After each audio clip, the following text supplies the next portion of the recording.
All Good right. morning, John. Hello, Alice. How are you doing today? I'm good. How are you? I'm doing well. I'm doing well. Wow, we have something interesting to talk about, huh? Yes, we do. So I would love if you would share with me kind of what brought you to this place and about the topic of the conversation today. Okay, the topic is, are you scared? And we had been kind of talking about what were we going to talk about. And I remembered this story, this event in my life when I was 17. And I went abroad for the first time. I went to Germany. And I remember when I went, I just loved the city. I loved the country. It was so beautiful. And I lived in a little village about, maybe about 15 miles from Bamberg.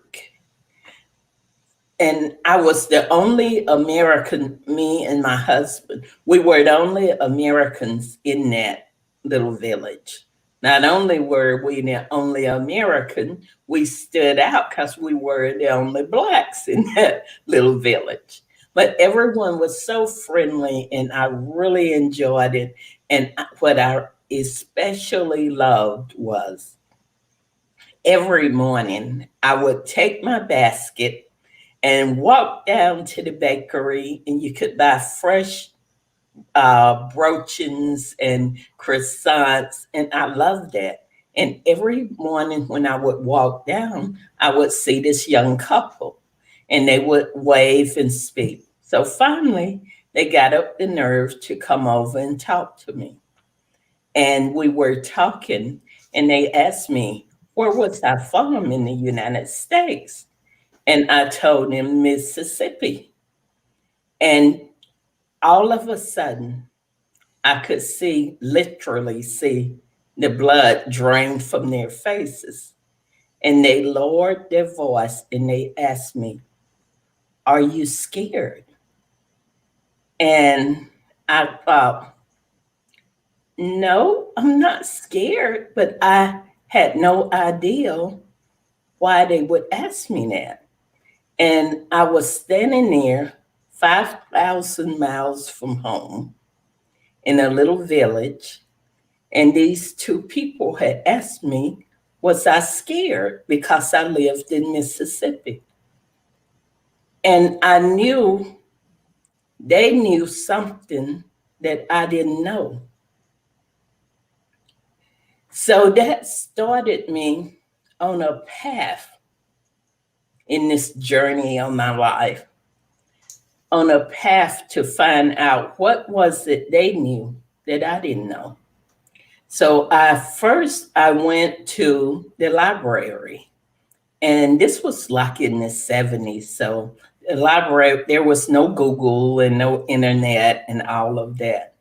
So the library wasn't as advanced, and it wasn't that many books in it. So I went, and I'm trying to find out, why would they think I was scared to live in Mississippi? Well, I couldn't find anything. So then I went to one of the chaplains that had kind of befriend my husband and I because we were so young, and he was kind of like a father figure. And I asked him, and I asked him, what could they have been talking about? And he said, oh, don't worry about it, just go on. And it just, I'm the kind of person that once I find out, I start thinking about something, I'm going to find out. I'm going to dig. I'm curious, you know. I'm going to find out what's going on. Why do everybody else know something that I don't know? So I went to one of the older ladies that were, well, not older. At the time, she was like probably 28. which is quite young now. And I asked her, and she said, "Oh, they were talking about the civil rights movement." And I was thinking, why do I not know about the civil rights movement? Well, at the time, the big time in the civil rights movement here in Mississippi was 1964, 63, 64, 65. At that time, I was like 5, 6, 7 years old. And I realized I didn't start getting information on it until I moved back to the States, where I could go to a big library and start researching and reading about, asking people, tell me about the civil rights era. What happened? And I realized that my parents had literally shielded me, kept me away from all that information. At first, I just felt I was kind of angry and I felt like I had been betrayed. But as I grew older and started reading about it, I realized what they were doing was trying to protect me.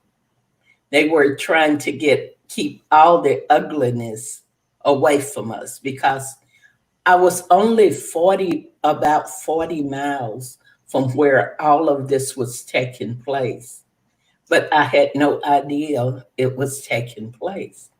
And at 5 or 6, I'm not really sure, what I would have done. I know I would have asked a lots of questions.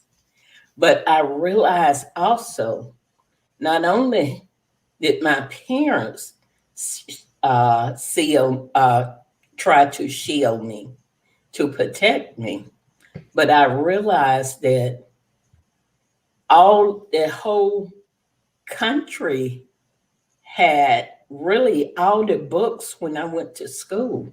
I took American history, I took Mississippi history, and none of this was in the books I read.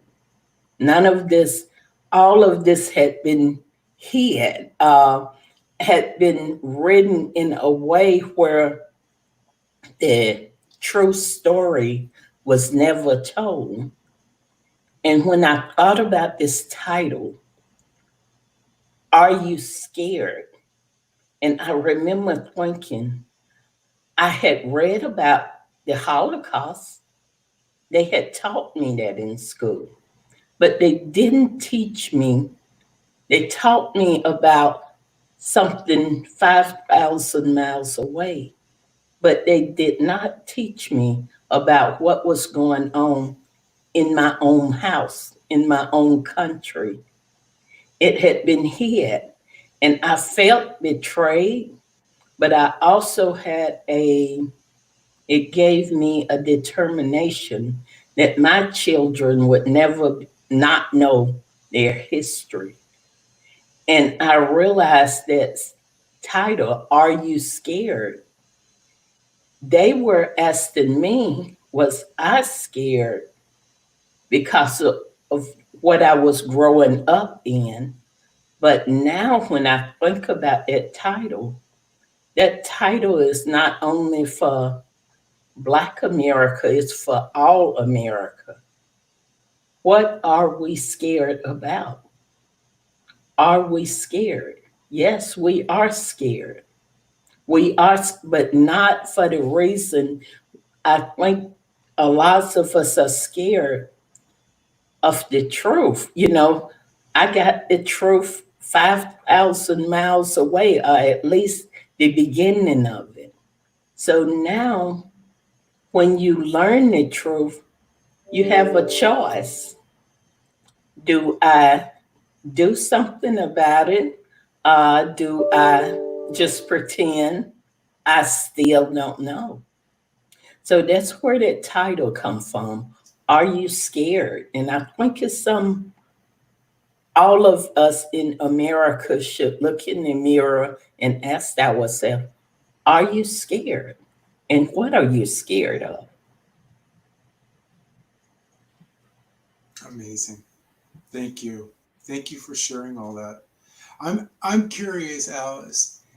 You said something about how this experience basically moved you to this place of saying, I'm not going to hold back in sharing with my children. Mhm, And I'm just curious how that experience, as you began to teach them the history, mhm. how did that experience look when you began to really share the truth um, with them? Well, I had kind of a unique experience when I first started school, first grade. Even though here in Mississippi, the schools were integrated, I think, at that time, but somehow my parents were able, we had one school that wasn't integrated, and they kept us in that school. And for me, that was not a bad thing because in that school, when I think back now, it was like a village. It was like the village. They protected me, but not in the way my parents did by not allowing me to know what was going on so close to home. But they protected me in pouring into me. We had books on George Washington Carver and all the Black inventors and historians. We had books in that school, and I went to that school first grade through fifth grade. And before they said, no, you have to go, you know, they took us out.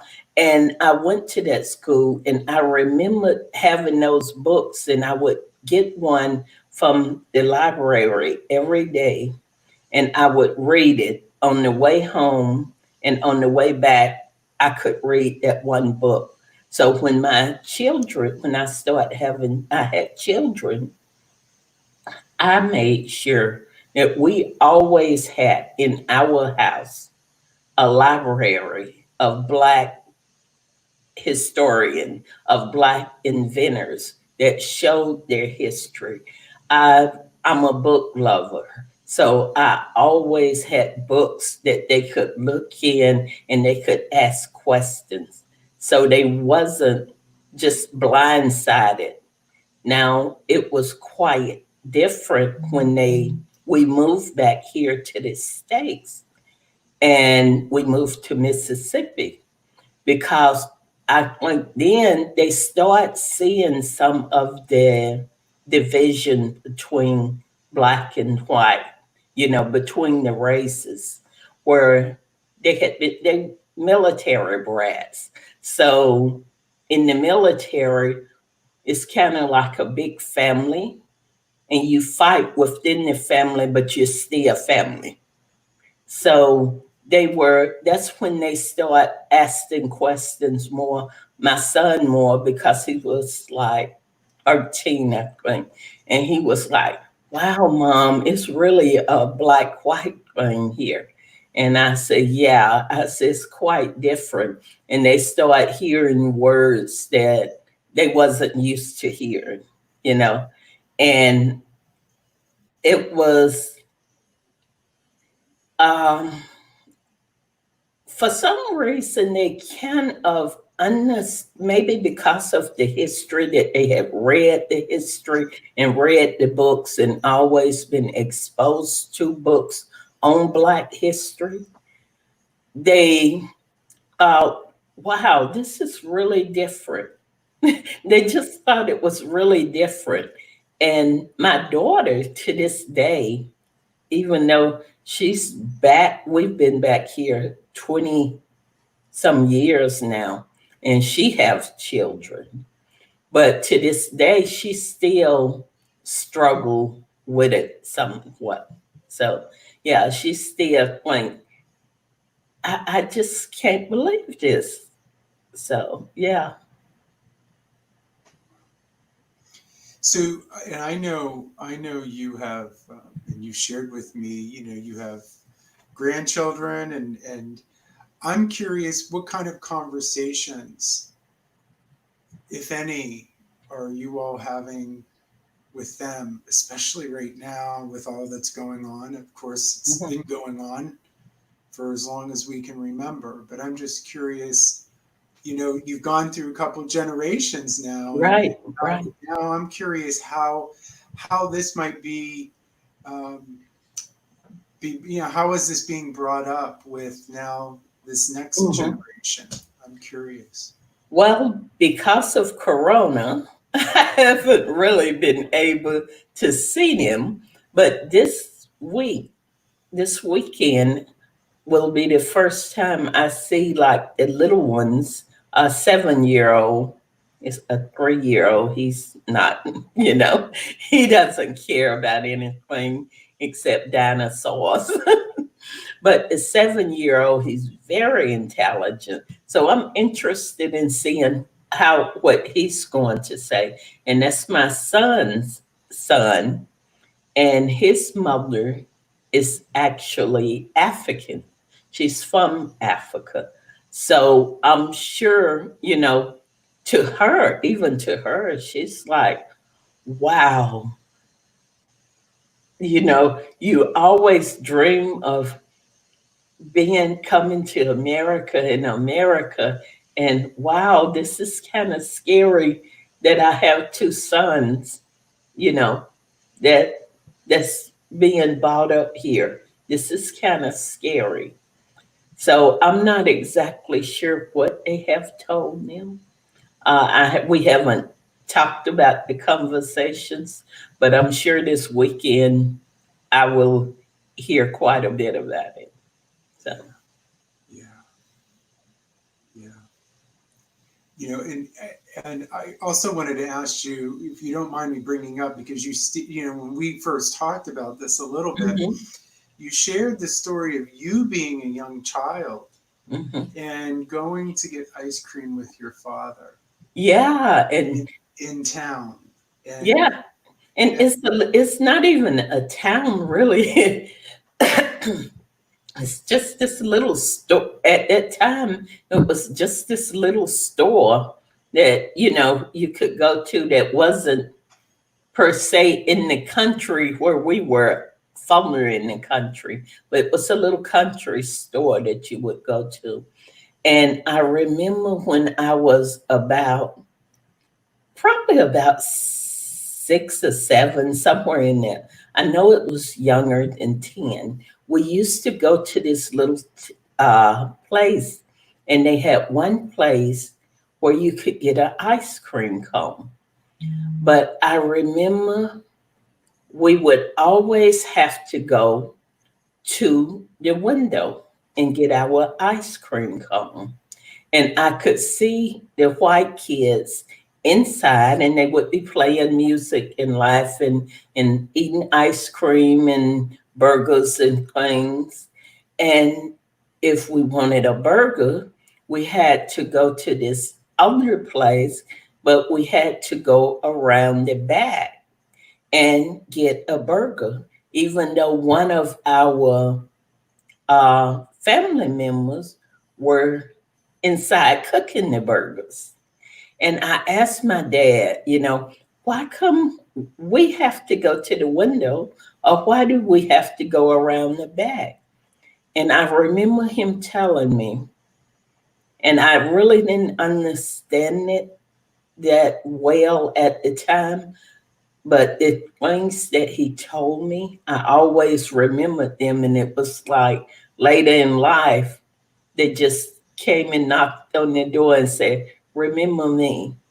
And he told me, he said, that's the way it is. He said, and sometime, he said, but what I want you to remember, sometime you won't be able to go through the front door. And sometime but you need to get in the room. He said, if you can't go through the front door, Don't spend your time fighting at the front door. If you have to go through the back door, go through the back door. If you have to climb in a window, climb in a window. He said, but the most important thing to do is get in the room, because in the room you can change what's going on there. But if you stay outside and you constantly fighting to get through the front door, you'll never be able to make a change.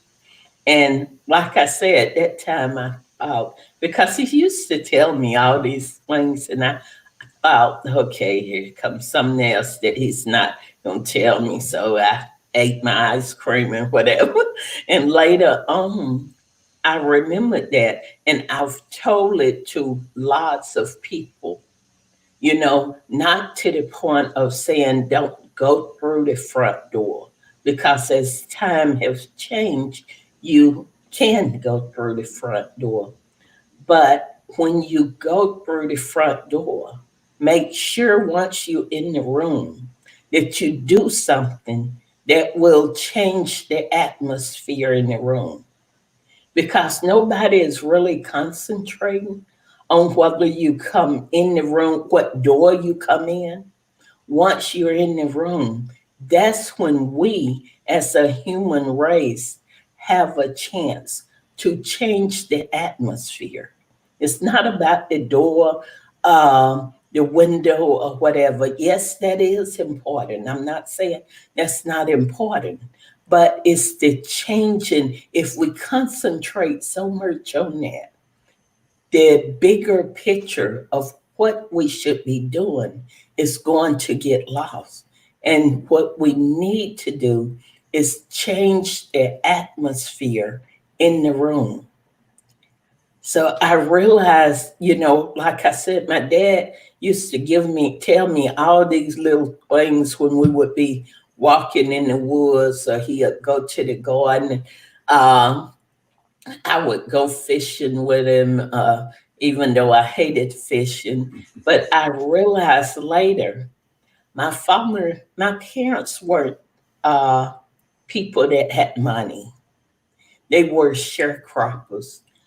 But what he gave me is more valuable than any amount of money. I realized he gave me wisdom, and that was my inheritance. That was what he gave me. So yeah, I experienced. I did the thing about when I experienced it. I didn't know it was racism, because it was what I had always seen, and what I had, that it was my norm. And until I left and grew up and started reading, and especially after that question, are you scared? After that, and I started digging and said, what's going on here?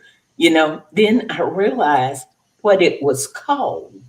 I always had a gut feeling something wasn't right, but I didn't know what it was called.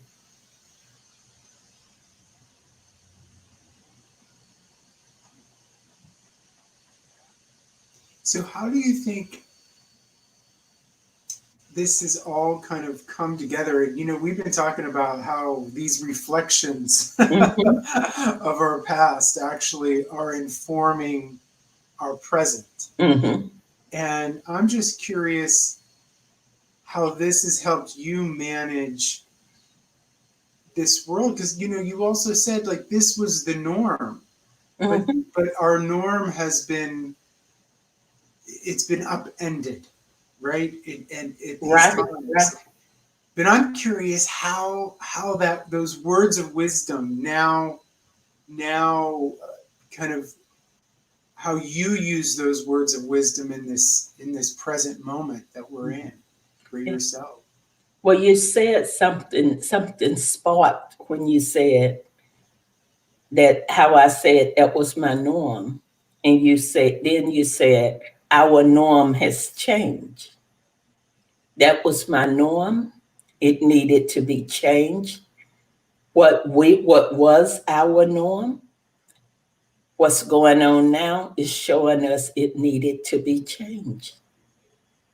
So me, we've talked about this before, and I'm this believer that everything, not every little thing, but there's moments in our lives that that might be happening now that will be placed in a picture of our future. That day when they asked me, "Are you scared?" That was a moment in my life that's being placed right now. And that was some of the things, and about the moment when my dad told me about getting in the room. I've seen that several times, in even in work, where there was injustice or discrimination. And I always fight it. I always fight it. I always stand up. I always say something. And even though I might not be able to make a big change, sometimes it's like that drop of water. You just have to get that one drop of water. If you need a full glass, it might just need one more drop of water to fill that glass. If I can just be that one drop of water somewhere to someone, and they just start thinking, you know, just become aware. Once I became aware of what had happened, I knew, okay, now I have a choice. Do I go along with the what everybody else is going along with? Or do I say no, no, or do I question it? We as human beings, that's what I pray for. And we've talked about the spiritual connection and God. And what I pray for every human being is awareness. Not that they go this way or that way because of that's what I believe. Awareness, and then they make a choice. And when you make that choice, and this is what I think we're scared of, because when we are aware, we have to make a choice. And sometimes I think this is true not only to what's going on now, but in all things in life. Sometimes we don't like what we see in the mirror, no matter what it is in life. And but this is a really big thing. And I think lots of people really don't want to see the reflection of themselves and who they are. But that's the only way we can change. We have to become aware. And then we can do, you make a change, or else you have to live with yourself. And that's what people don't want to do, live with the truth within themselves. Thank you so much. Yeah, because we talked about that. Ultimately, it is about truth, right? Mhm. Right. And and how truth can be scary. Yes. And for some people, they want to turn away from the mirror, as you've described, Mhm. right? And pretend maybe that truth doesn't really exist. Yeah. But for others, it is. And as you said, this can be a journey of kind Mhm. of this awareness and awakening of the truth. And it Mhm. may be really uncomfortable. Mhm. And that's okay, because that uncomfortableness means that we're getting into some space. Exactly. Exactly. Exactly. And I think that's it. Like I said, it's moments, it's things always in your life, no matter not just what's going on now, that when you think about, I mean, maybe maybe you were a parent and you left your children or something like that. You have to face that, and it's uncomfortable. But so it's we are used to uncomfortable moments, not one this big, because we as America has hid this for so long, you know. So we're going to have to um, we're going to have to face it and be uncomfortable to get comfortable. That's awesome. That's awesome. That is awesome. Yeah, to be uncomfortable so that we can get comfortable. Yeah, yeah, Yeah, and get comfortable with the uncomfortableness, right? yeah. Yes, yes. I mean, I think we have a great opportunity here. I think this is a great opportunity for us to show up as the people. It's like we have a second chance. We can reboot, okay, this is our story. This was our story. We're not hiding it, we're putting it here, but we are writing a new story. Yeah. So I want to so acknowledge what you shared, and so much of what just came to me, if I may share, is this Mhm. idea of, you know, it, these words of wisdom that your father shared with you all of those years ago. And it seems as though you're in that room. You're in that room that he was talking about, to be in that room. And how you have shared so much wisdom, but also in the way that you share it, in such grace, in such understanding, in such calmness, this kind of reflective Mhm. calmness, that these aren't easy topics. And even what you experienced, and even the idea you started off saying, I was angry and felt a bit Mhm. betrayed Yeah. because my parents didn't tell me, but on the other side you understood Mhm. also why. So Yeah. you had these emotions, but to move through those emotions and move through these years.